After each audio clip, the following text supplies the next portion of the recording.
Murakoze cyane. Tugiye kongera tugaruke rero tureba ku ba characters cyangwa se icyo twakwita characters analysis, tureba characters and their characterization. Yego, ubundi iyo bavuze characters cyangwa se abakinankuru ni ukuvuga ngo ni umuntu uwo ari we wese, ikintu, inyamaswa byatijwe ubushobozi bw'abantu bikabasha kugira uruhare mu kugena no mu guteza imbere umujyano w'inkuru cyangwa se plot. Ni umuntu, ikintu, inyamaswa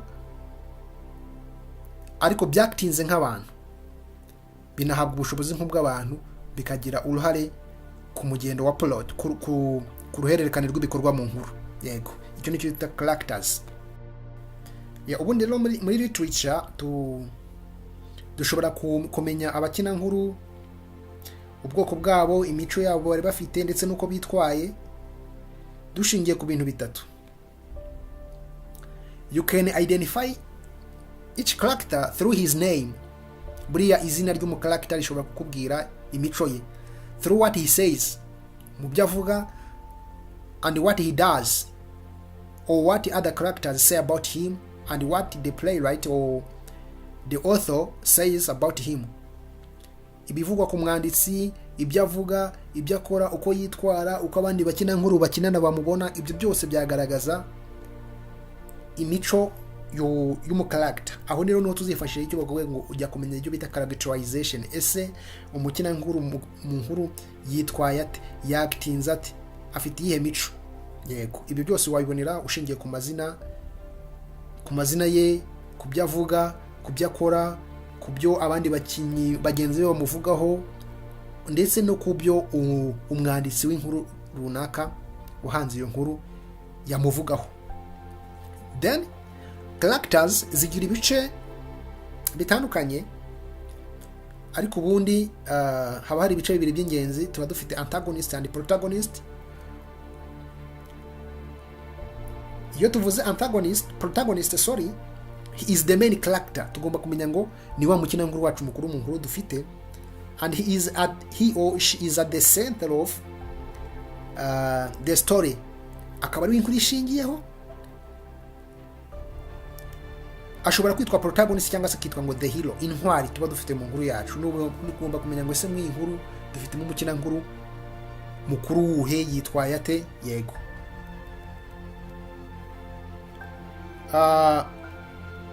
ubundi nabwo mu nkuru yacu tuba dufite the main character bita protagonist, abangamirwa cyane no bita antagonist. Antagonist ni wa wundi uzaza umurwanya. Ubwo inkuru yose ugomba kureba ngo ese ninde uri gukora ibintu byiza bikorera societe, arwanywa nande. Yego, ubusanga kenshi uriya the hero twise nk'intwari ari we muntu urwanira icyiza, nayo antagonist akaza amurwanya. Abo bombi rero hagati yabo haba harimo icyo bita conflict. Yego, ariko tukamenya ko inkuru yacu mu by'ukuri ishingiye kuri protagonist. Hanyuma rero tunagira abo bita round or dynamic character. Uyu ni wa mukina nkuru ukina mu nkuru ahinduka, ugasanga ahinduka ava mu byiza ajya mu bibi, cyangwa se akava mu bibi ajya mu byiza, akava mu bujiji akajya mu bwenge. Ugasanga uyu muntu nyine muri make imyitwarire ye irahinduka, imico ye irahinduka mu nkuru. Ashobora kuba ari protagonist cyangwa se atari protagonist. Ni ukuvuga ngo round or dynamic character ashobora kuba protagonist cyangwa se antagonist, kuko umuntu ashobora gutangira kuri byiza bikaza kurangira ahindutse. Yego, tukajya no bita static, flat or stock character. Uyu mukinyi nawe tuba tumufite mu nkuru, ariko uyu ni wa wundi udahinduka. Ugasanga uko umuntu yatangiye niko arangije. Niba umuntu yatangiye ari injiji, niba umuntu yatangiye ari umunyamahane, niba umuntu yatangiye ari umugome, niba umuntu yatangiye agira umutima mwiza, ugasanga inkuru nuko ayirangije nta gihindutse. Uwo n'ubundi ashobora kuba ari main character cyangwa se ari antagonist. Ubwo nituvuga antagonist, nituvuga main characters, urumva antagonist and protagonist ashobora guhinduka cyangwa ntahinduke. yego, cyangwa se n'ababashyigikiye muri rusange. Ubwo rero mu nkuru yacu twari tumaze gusoma mu kanya bise Mine Boy, tugiye kureba ku ba characters bavugwamo, ariko turahera ko bita Zuma. Zuma bamuvugaho ibintu byinshi bitandukanye nk'uko twamubonye mu nkuru yacu, twabonye ibyo yakoze. Uwo muntu wese dushingiye ku bwoko bw'aba character, uwo muntu akeka mushobora kumenya ngo umukinankuru w'umukuru mw'iyi nkuru ninde, ese ni impamvu ki tumwita umukinankuru mukuru. Ubwo rero Zuma niyo tugiye guheraho umukinankuru. Zuma rero, he is the protagonist of the novel. He leaves his family and comes to look for a job in the Johannesburg gold mine, where he encounters the social problems, harsh living conditions that arise from the racial and economic oppression. Zuma rero ngo niwe mukinankuru mukuru kandi akaba n'intwari dufite mu gitabo cyacu. Wataye umuryango wiwe, awusize mu bukene, ava mu majyaruguru aza gushaka akazi muri Johannesburg. Ahageze rero yahuriye n'ibibazo bikomeye cyane by'ubuzima, imibereho itoroshye, ariko ngo ibyo byose byaturukaga kuki? Ku bushobozi bukeya. Zuma is characterized as a naive. Zuma agaragazwa nk'umujangwe, nk'umuntu uri naive, umuntu udafite icyazi, umuntu uraho wakajiji, ageze mu mujyi ntazi ibyaho, muri make ni umuntu udafite icyazi ku buzima runaka, cyane cyane bw'ahantu yari ageze ntabwo yari updated. And he is a good natured, akaba ari umuntu ufite umutima mwiza. He's often confused by the behaviors and attitude of the city people he meets. Buri gihe yacangagwa kandi akumva atishimiye, agahora yibaza ku buzima ndetse n'imiterere y'abaturage bo mu mujyi yahuye nabo. Zuma is strong and good looking, attracting the attention of multiple women. Zuma ngo yari umusore rwose nubwo yari umukene, ngo ariko yari mwiza, asa neza, akurura abagore benshi cyane batandukanye. Agakurikiraho bita Gareya. Gareya nawe is a middle-aged beer seller who takes Zuma in and at the beginning of the novel. Ni umugore wari uri mu myaka yo hagati rwose, wacuruzaga inzoga ariko wakiriye Zuma akamucumbikira iwe ku ntangiriro za novel. Gareya rero akaba na nyirasenge wa Eliza. She is depicted as a strong and street smart but ultimately kind. Agaragazwa nk'umuntu wari ufite imbaraga, wakuriye ku mihanda, ariko ngo rimwe na rimwe agacishamo nyine akagira umutima ukomeye, akagira ubumuntu, akagira umuntu ufite umutima mwiza. Ibintu byo kugira umutima mwiza mu byige mw'abantu. Though Rhea is adept at avoiding police raids, she's eventually caught and imprisoned toward the end of the novel. Nubwo Zuma Rhea yakoze uko ashoboye kose ngo yirinde gufatwa na polisi, ariko byaje kurangira afashwe aranafungwa ku mpera za novel. Hakurikiraho bita Eliza. Eliza is a school teacher and the object of Zuma's affection. Eliza is described as beautiful and smart, but she's also often cold and conflicted in her thinking. Eliza ni umwishywa wa Eliza. Sorry, ni aunt ya Eliza, ni umwishywa wa Rhea. Akaba yari umwarimu, ariko akaba n'umuntu wakundwaga nande na Zuma. Eliza asobanurwa nk'umukobwa mwiza, bamusobanura nk'umukobwa mwiza uzi ubwenge, ariko utemeranya n'ibyo atekereza. Kwa kuri horaga avuga ngo nge numva ndi umwirabura, ngo ariko numva imbere ndi umuzungu, nyine ugasanga ibyo akora nawe ameze nk'umuntu utari seriye neza. Ngo ariko akaba mwiza cyane, kuko banasobanura mu gitabo bagaragaza ngo yari umukobwa mwiza cyane ufite na za facette. Though Eliza is attracted to Zuma, she admits she wishes to live as a white people. Nubwo Eliza yakunze Zuma, ariko yamubwiraga ko we yumva ashaka kubaho ubuzima abazungu babamo, yumvaga ashaka kwiberaho nk'umuzungu. She says she feels as though she's a white inside, despite being black. yavugaga ko yumva we imbere ari nk'umuzungu nubwo yari umwirabura. Tugagaruka ku mukinankuru wa gatatu bita Maze. Yari umukobwa mwiza ugira ubumuntu, witonda, wakoreraga Leia.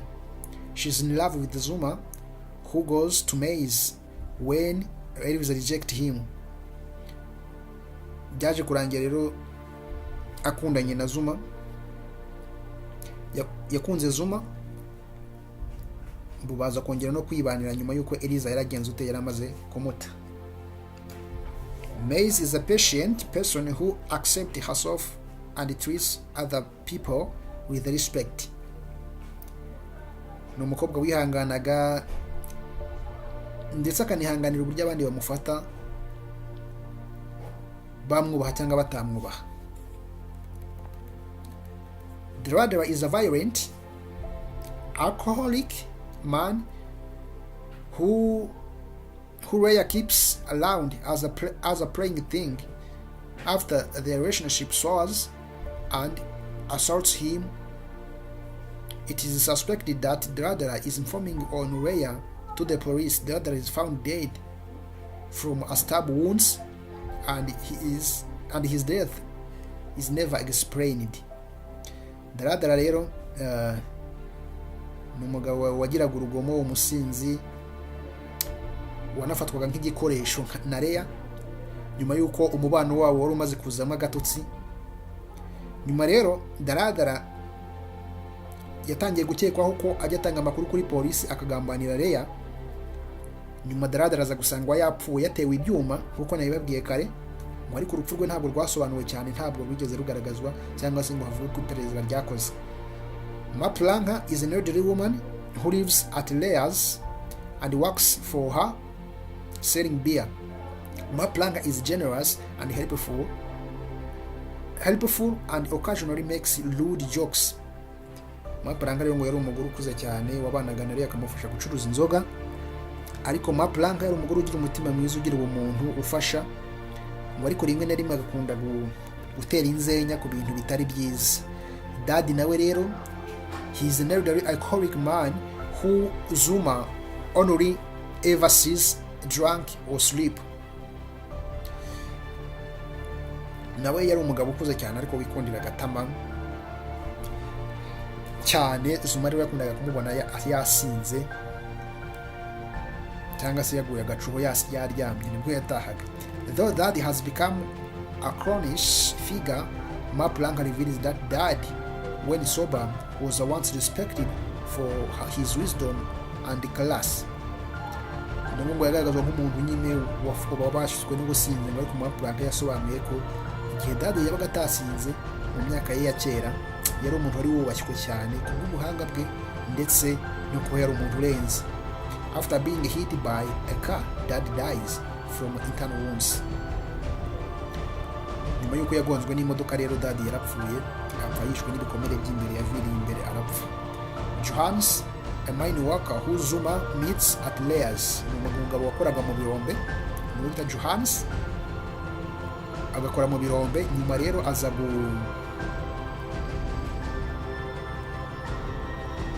aza guhurira na Leia na Zuma kwa Leia.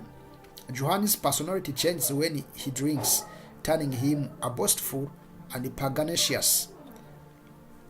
Yari umugabo wakundaga guhinduka cyane cyane iyo yabaga yasinze, akaba umwiyemezi cyane bikomeye. Yaje gupfa rero apfiriye mu birombe at the end of the novel.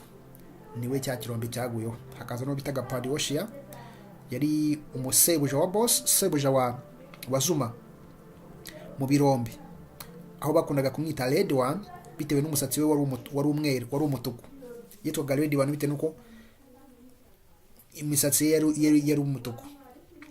While Paddy is initially portrayed as an unsympathetic character, Zuma eventually learns of Paddy's progressive politics and opposition to the poor treatment of black South Africans.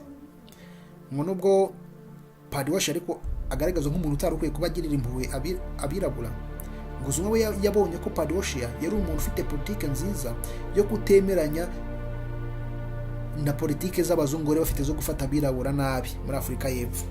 Joseph ni wa mugabo wajyanye Zuma gutembera mu mujyi, uriya nawe yarafunzwe, ariko uriya ubundi yavukanaga n'umugabo wa Leya nawe. Yego, hakaza uwo bita D ni umugore wa Padioshia, nawe wari wifitemo irondaruhu. Rena ni umugore, she's a woman who works for Leya and is romantically involved with Johannes. Inuvuga ngo yakoraga kwa Leya ariko akaba umugore wa Johannes wa wundi waguye mu kirombe. She's described as a thin and colored and mixed race. Nivuga ngo asobanurwa nk'umugore wari unanutse na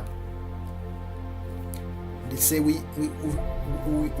w'amabara avanze. Uriya ni umwe mu bagore barwanaga n'umugore bitaga Characterization. Bagore barwanaga mu gitondo ariya kwa Leya mu gitondo ubwo Zuma yaraye ageze hara mu mujyi. So murakoze cyane rero, reka tuzagukomeza n'amafilms ndetse n'ibindi bitandukanye. Thank you so much, kanda subscribe.